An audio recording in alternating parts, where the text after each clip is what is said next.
महिमा एक स्वतंत्र आत्मा वाली लड़की थी। उसे समंदर के किनारे रहना पसंद था, जहां लहरों की खुशी उसकी खुशी हुआ करती थी। फिर एक दिन उसे एक प्रोजेक्ट के लिए हिमालय की तलहटी में स्थित एक छोटे से गांव जाना पड़ा। वहां उसकी मुलाकात हुई वीर से, जो एक पहाड़ी लड़का था। वीर पहाड़ों को अपना घर मानता था, उनकी चोटियों को छूना उसका सपना था। महिमा और वीर की शुरुआत में तो बिल्कुल नहीं जमी। महिमा को पहाड़ों की शांत सुस्ती समझ नहीं आती थी, तो वीर को समंदर की बेचैनी पसंद नहीं थी।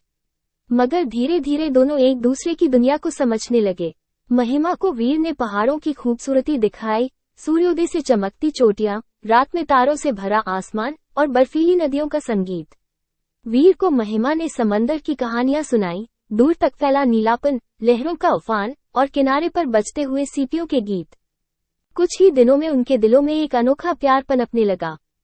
शामें पहाड़ों की चोटी पर बातें करते हुए कटती, रातें अलाव के पास कहानियां सुनाते हुए बीतती।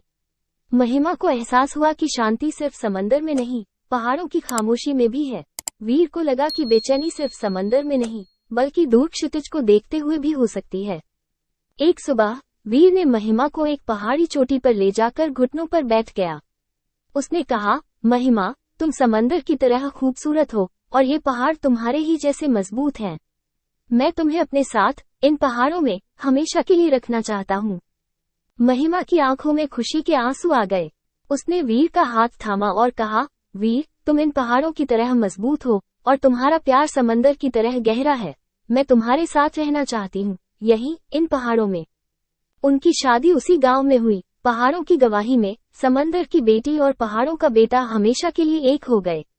उनकी प्रेम कहानी साबित करती है कि प्यार न तो जगह देखता है, नहीं आदतें। प्यार दो दिलों के मिलने का नाम है, चाहे वो समंदर के किनारे हो या पहाड़ों की चोटी पर।